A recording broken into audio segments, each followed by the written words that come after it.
Salutare fraților și bine v-am găsit la episodul cu numărul 4 din The Beginner's Guide. Suntem aici cu capitolul 13. Eu sunt curios să văd ce se întâmplă. Episodul trecut a fost acela cu nava spațială care se prăbușea. After this game, it's almost 6 months before he finishes something new. Ok, 6 luni din nou până la următorul joc, decembrie 2010 deja.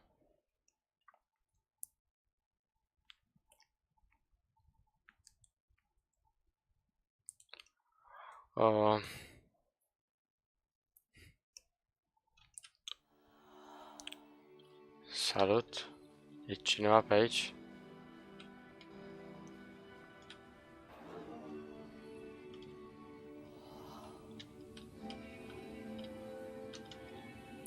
Oh, ok. A apărut drumul ăsta.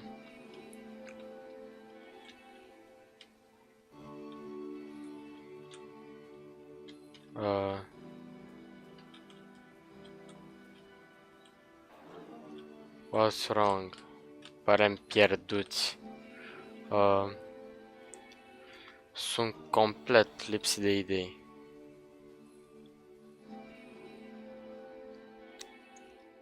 Oh, nu. What happened? Did someone...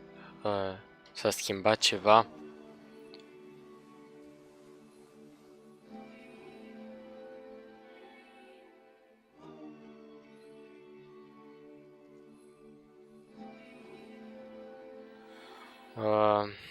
Era o mașină care mă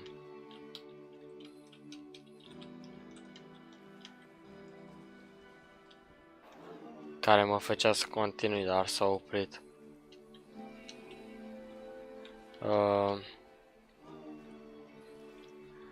O mașină, cred că o mașinărie, cred că știu unde este. Nu este departe de aici. Trebuie să mă duci acolo. If the last game featured Coda talking explicitly about his creative frustrations, this one turns it up to 11. Now, put yourself in my shoes playing this. Here's a friend whose work is exhibiting signs of struggle, frustration, anxiety, depression, even. And yet still he keeps making Ok, e un puzzle complicat și doar puzzle-ul acela ne va opri din a ajunge. Because from my perspective at the time and just what I knew of him, this was a result of how isolated he was. He was in his own little bubble, just sitting at his computer all day, not really showing these games to anyone, not releasing them onto the internet, and so he didn't have anyone outside of himself to connect with. He had no outlet to ground himself on. Da, asta ne zicea și naratorul. Este un om închis, este un om care toată ziua stă în fața calculatorului, lucrează și nu socializează efectiv cu nimeni. Și e destul de trist.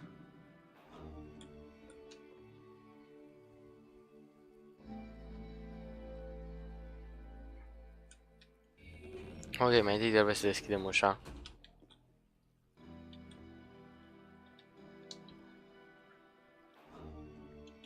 Acum trebuie să închizi ușa. Și acum trebuie să apeși pe maneta asta de aici. Maneta asta de aici. Aia, bravo. Ha, asta a fost chiar ușor. It doesn't work that way. You can't be the one writing both the questions and the answers. Then there's no movement. Then there's no circulation. If all of your anxieties are being channeled into your work, then if the work ever fails, you have no backup and you're just going to crash. Ok, astea sunt tot ce am zis. Noi.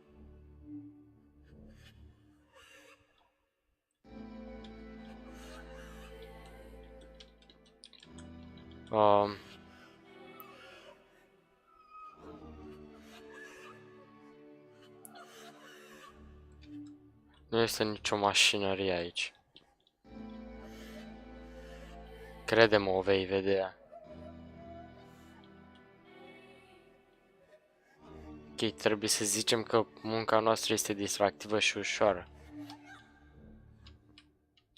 Trebuie să zicem că dezvoltarea de jocuri este simplă și distractivă și că o iubesc 100%.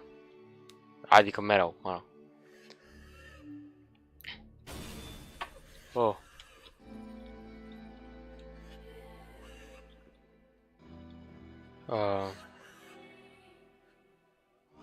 Dar nu e adevărat.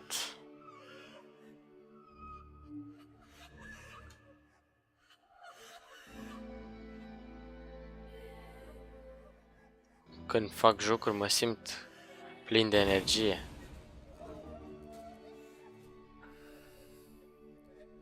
Seeing this game at the time that he made it, it looked really unhealthy to me.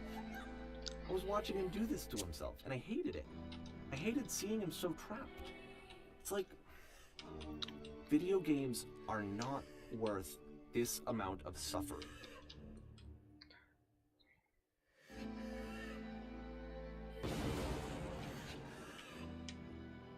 Okay, making him... This is someone I really cared about. And I used to get so much joy out of seeing him create. For him to suddenly become angry and frustrated like this, it was the worst thing for me.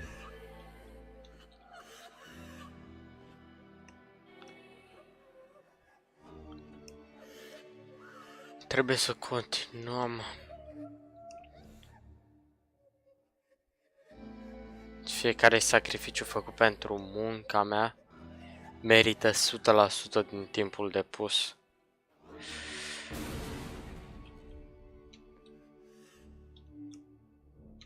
I don't know.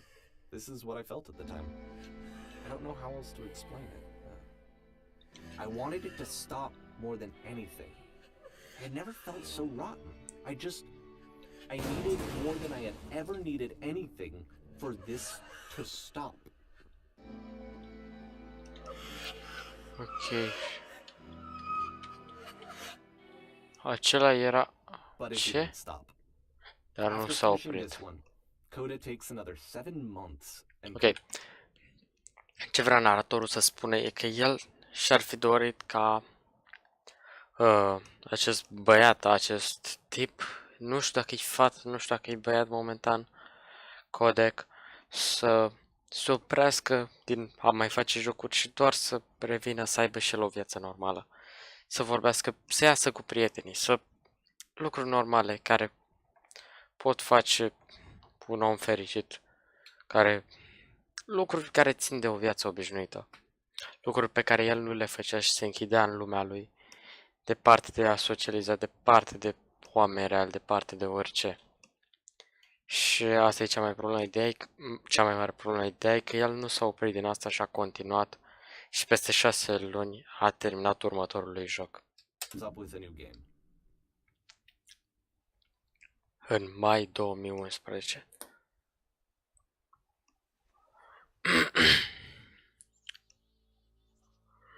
Mașinăria.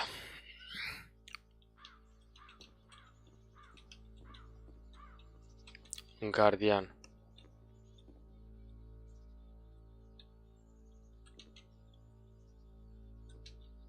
Mașinăria așteaptă. Mașinăria ne așteaptă.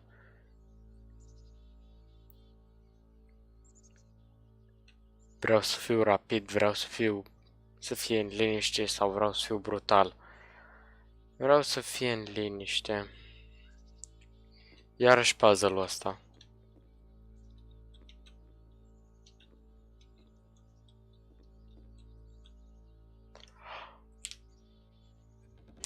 Mașinăria se numește Coda. Aoleu.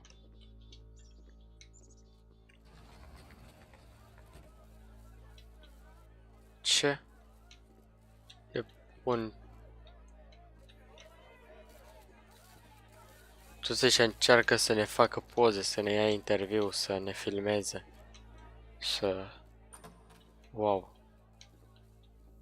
Și asta e mașinăria, e And El. of course, it's the machine. El este mașinăria. Și este închis într-o încăpere goală, departe de oricine. Sunt singur și funcționând.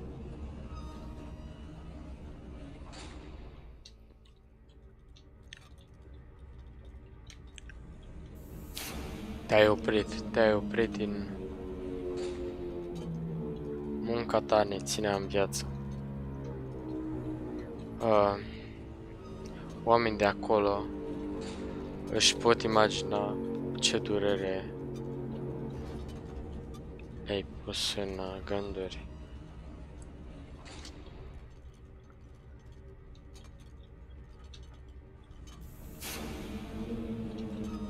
Cum ne putem întoarce și să credem în tine iar că îți vei face treaba?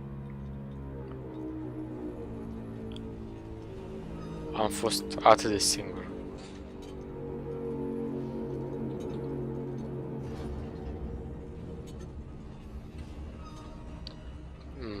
Cereți scuze că m-ai părăsit. Stai, ce? Vorbesc singur cumva? Asta e codec. Deci, eu zic ambele replici și pentru el și pentru mine, cum ar veni. Pentru că suntem aceeași persoană.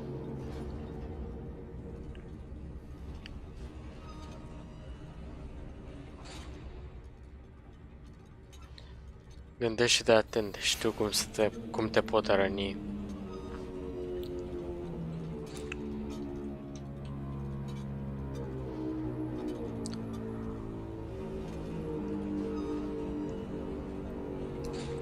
Ok, îmi voi cere scuze oamenilor pe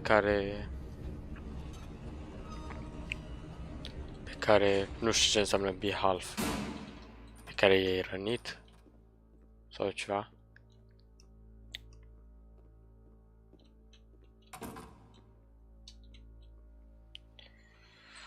Prietenii mei,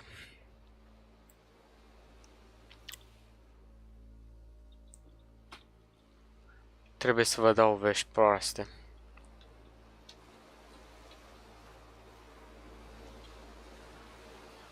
Mașinăria nu vrea să-și ceară scuze.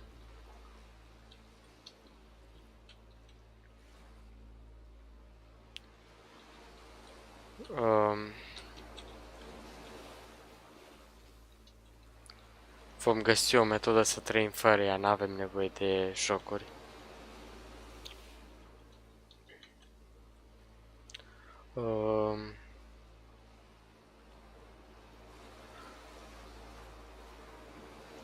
Haideți să-i arătăm că nu suntem niște eșecuri. Urmăriți-mă, vom distruge mașinăria.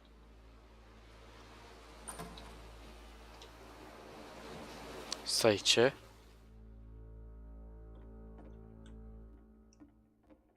Și acum o să se aprindă... Stai, ce? Lol.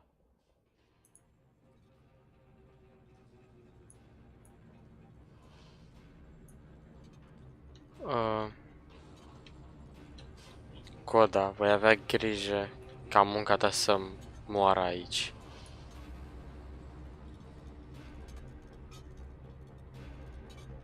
So now the work is becoming self-destructive. And I'll tell you, at the time that I first played this game, shortly after he made it, here's what I'm thinking to myself. I'm thinking that code is stuck in his own head, and that it's having a very negative effect on him, and that all he needs to do is just start showing his work to people, to get some actual feedback on his games. It might get him out of isolation. And so, as I'm thinking this, I realize that I could be the one to initiate it.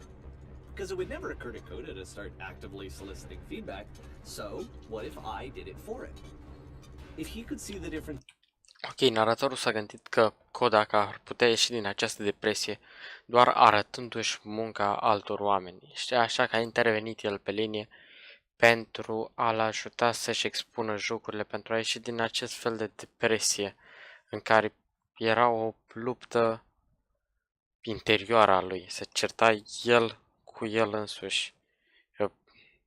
Era pentru că ajunsese în stadiul în To acesta admit, și... to have more actual conversations with other human beings, would that bring him out of his mental spiral? Would it give him confidence in himself? Would it bring meaning back into his work? Ok, și acum doar distruge tot. So I started showing Coda's work to people. I took this one, and the islands which you just played, the theater, the notes, the house cleaning game, and some of the prison escape games. Ok, și-a luat multe dintre jocurile lui I brought și them to people that I knew le-a prezentat oamenilor pe care îi cunoștea. and trusted. I asked their opinions. And the great I-a part întrebat is that opinia they lor really loved his games. și chiar le-au You know, plăcut the jocurile point of it lui. all was just to give him some external reference point, but they genuinely loved his work. There was nothing for him to be afraid of.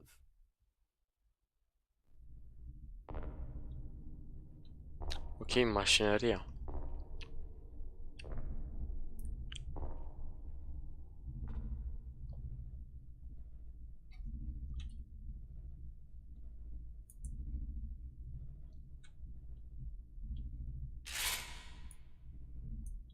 Can you see why I felt like this was the right thing to do? Because it's the thing that I always feel like I need, to be told that my work is good, that I am good. When someone really connects with a thing that I've made, when they see themselves purely in my work, there's nothing that feels better. And I got to give that very same feeling to my friend. I did something. I really felt like I'd done something good. Like I was a good person. I felt like there was a friend who was in trouble and was unhappy and maybe didn't like themselves, and I could fix it. If I could give him this gift, maybe I could fix the problem. When they told me how much they enjoyed his games, it was the best feeling. It was the absolute best feeling. Ok, în acel moment, el se simțea ca fiind o persoană bună, deoarece le prezentase oamenilor creațiile lui și oamenii chiar apreciau ce lucra Codec. Și de acest motiv, când auzea chestiile astea, naratorul chiar era super fericit pentru prietenul lui și se simțea o persoană bună. Ideea e că probabil treaba nu stă chiar așa, cred eu, deoarece și Codec și-ar fi putut prezenta munca. Ideea e că probabil avea un secret în spatele ei și vreau să aflu ce se întâmplă mai It made me departe. feel so happy. So beautifully, beautifully happy.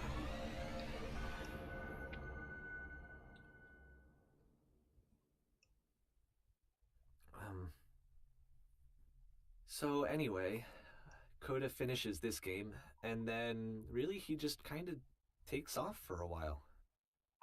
So this Ok, Codec a terminat acest joc și după aceasta a luat o pauză mare, o perioadă. is June of 2011, and I didn't hear anything from him for several weeks, I guess. And so out of nowhere, one day I get an email, and it's got a private link to a new game of Coda's. This one is called The Tower. Ok, And primește to my un nou knowledge, joc. it's the last game that Coda ever made. So let's take a look. Ok, hai să vedem ultimul joc pe care l-a publicat Codec. L-a publicat, el a trimis prietenului lui. Turnul.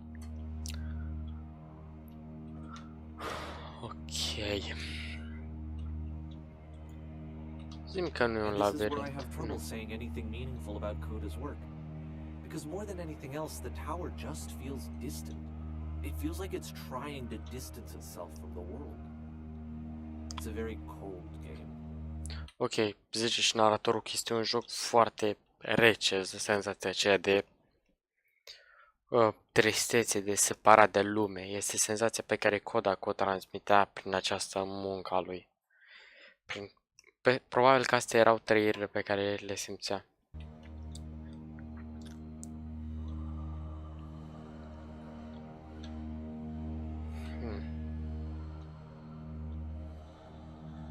Interesant. This room actually has a maze in it. Except that all the walls of the maze are invisible. And then every time you touch one of the walls, there's this awful flashing and noise, so the experience is really miserable. The game goes beyond not being meant to be played, it actually seems to despise the player for trying to play it at all. But I do want to show you the rest of the levels, so when you're ready to continue, press enter and I'll put a bridge over the maze. Ok, deci a pus un labirint cu pereți invizibili și de fiecare dată când atingi un perete se întâmplă chestia asta. E ca și când ar pedepsi jucătorul pentru... Astea sunt din CSGO. E ca și când ar pedepsi jucătorul doar pentru că încearcă să-i joace jocul. E ca și când el ar fi supărat pentru că noi am încercat să-i publicăm. It's not like this is the first game that's needed some modification to be playable. Like the house cleaning game. You know, that one used to actually loop the cleaning chores and you just cleaned a house forever. I had to cut it off so that you could exit the house and the game would actually end. But that game had an idea that it was actually trying to communicate. What's the deeper idea behind the invisible maze? The only way past this challenge is to randomly guess the 6-digit code. Like the invisible maze, it's frustrating to me, because it's the opposite of everything else that Coda has made. It doesn't encourage thought or engagement. It doesn't ask anything of me, except a lot of my time. If I could have reached him during this time, then maybe I could have asked him, but I couldn't. I still don't really understand why this is here. Ok, este un alt nivel în care... Ok, ăsta este un alt nivel în care codec pur și simplu face ceva imposibil de jucat, te pune să ghicești acest cod din 6 cifre fără niciun motiv. Jos acolo este labirintul.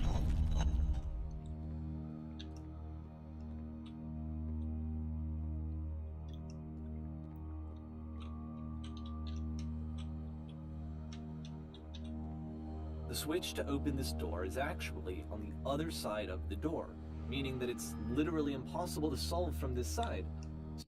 Ok, acum mânerul de pe care deschizi ușa este pe partea cealaltă, probabil făcând încă o chestie imposibil de trecut de ea fără ajutorul naratorului. So even if you somehow brute forced your way through the first 2 challenges and you got to this point, there's actually just no way to progress.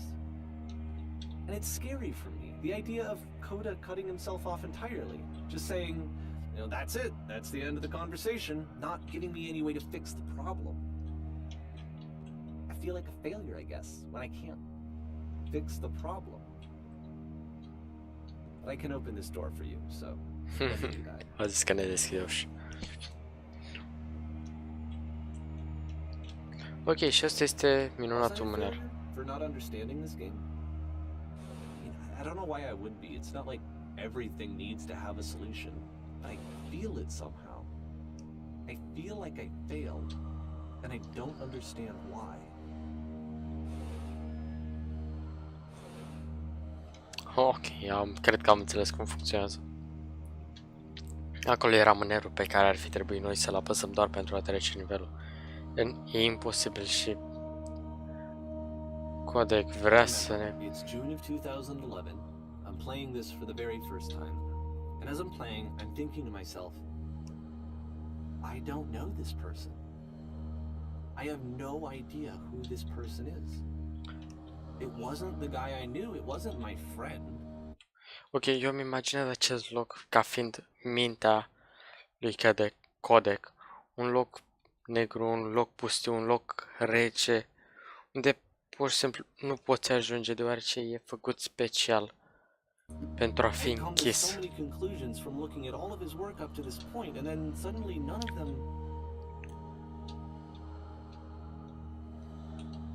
Nu știu ce am luat-o pe aici. For years I was trying to get to know him, to understand who he actually was and what he stood for. I asked him so many times to please just tell me what his games mean to him. I asked him please to tell me what the 3 dots mean. Ok, l-a rugat de atâtea ori pe codec să îi explice ce reprezintă măcar unul dintre jocurile lui, dar acesta nu i-a spus niciodată naratorului. Naratorul l-a mai rugat să-i spună și ce reprezintă acel simbol cu 3 puncte care apare adesea la începutul nivelelor, la începutul sau finalul puzzle-lelor acelea cu cele două uși în mâner, începutul și finalul unui capitol. Însă, eu unul chiar sunt curios să văd ce se întâmplă la acest nivel mai departe, însă vom afla episodul următor, deoarece acesta i-a sfârșit chiar aici. Dacă v-a plăcut, nu uitați să apăsați butonul de like, să dați un share, un like, un ceva acolo. Mi-am uitat discursul. Însă până data viitoare eu am fost Book și v-am salutat.